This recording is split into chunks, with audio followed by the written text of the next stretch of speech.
Now let's zoom out for a second. The reason the format didn't change more dramatically is because the two most powerful figures in college football are no longer aligned.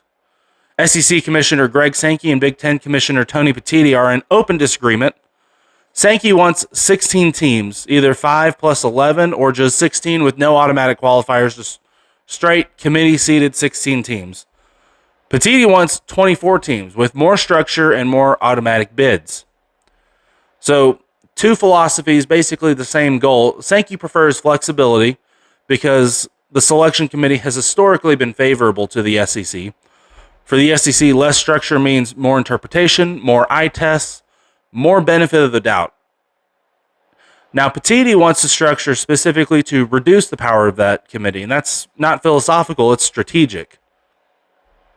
Personally, I think 12 teams works, if you're asking me right now. And if I were the supreme college football dictator, and I have a lot of changes, but we'll stick with the playoff, I would run either a 16-team playoff with all 10 conference champions with 6 at-large, or better yet, I would just copy the FCS format and apply it to the FBS ranks.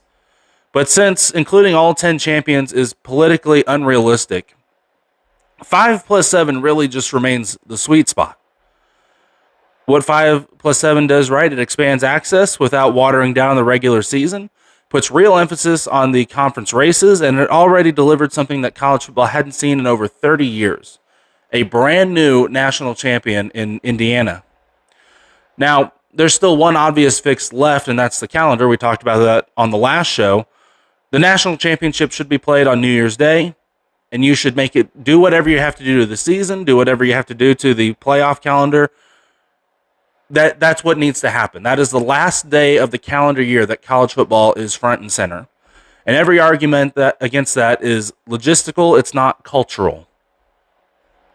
But how did we get here? Sankey and Petitti control the playoff because of an agreement signed in 2024.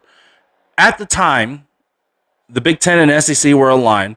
They threatened to cut out the remaining 8 conferences unless they were granted that power. At the time, too, they also pushed for a 4 plus 4 plus 2 plus 2 model, which meant double the automatic bids for the SEC and Big Ten than that of the Big 12 and ACC. Then, Big 12 Commissioner Brett Yormark did something that people call just absolutely reckless. Some of them just flat called him stupid. He refused to sign. He publicly rejected the format and pushed for 1 automatic bid per conference.